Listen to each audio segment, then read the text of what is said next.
पीले दांत वाली बहू। रंजना कभी ब्रश नहीं करती थी। उसे कितनी बार उसके माँ बाप ने डांटा, लेकिन उसका कोई असर उस पर होता ही नहीं था, जिस कारण से उसके दांत पीले पीले हो जाते हैं। शादी के बाद अरे बहू, वैसे तो तुझ में कोई कमी नहीं है, पर तेरे दांत इतने पीले कैसे हैं बेटा? कैसे मतलब? कोई सर्जरी थोड़ी ना कराइए। वो तो क्या नाम, मैं ब्रश नहीं करती थी तो पीले हो गए। अब क्या करूं?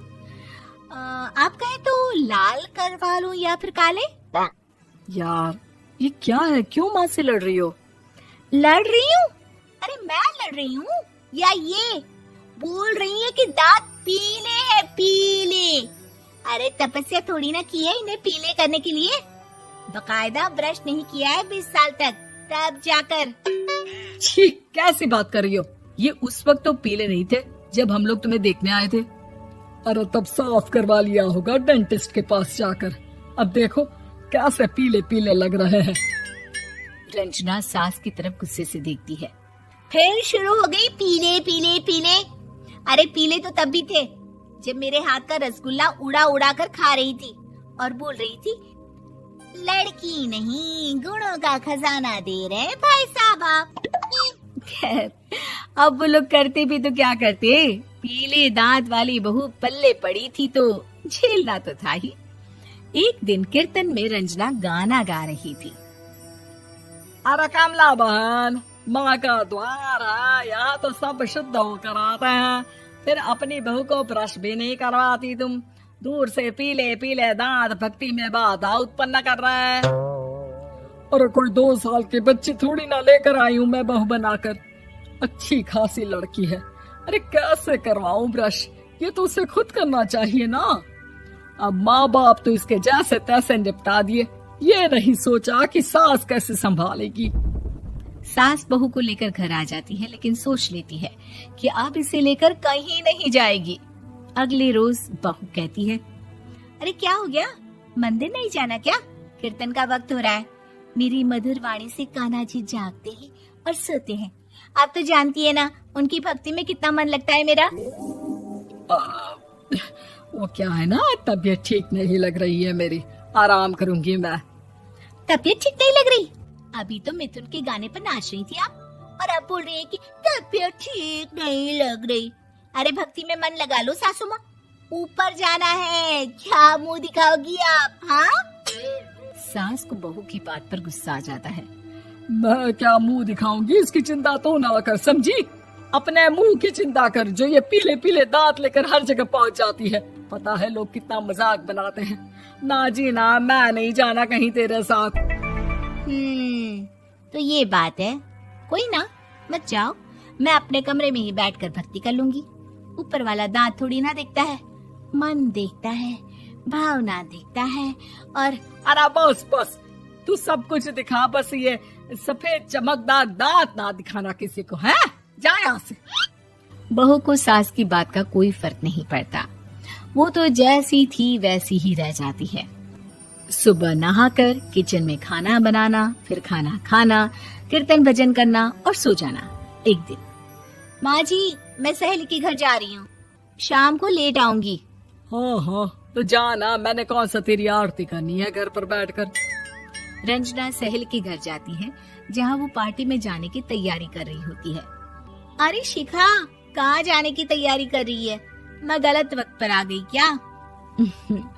अरे नहीं यार, उल्टा सही वक्त पर आई है। मैंने ये साड़ी और ज्वेलरी निकाली है यार, शाम को इनके ऑफिस की एक पार्टी में जाना है। बताना कैसा लग रहा है ये सब? नहीं यार, इस ड्रेस के साथ तो वो वाली ज्वेलरी अच्छी लगेगी। हाँ हाँ सही बोल रही है, मैंने ध्यान ही नहीं दिया। वैसे तो हमेशा से मस्त फैशन सेंस रखती है। तो बड़ा जाती होगी ना पति के साथ पार्टी में। रंजना कुछ नहीं बोलती, बस सोचती है कि यार काश ये बात सही हो जाती, पर मैं क्यों नहीं जाती पार्टी में? क्या इन लोगों की कोई पार्टी होती नहीं होगी?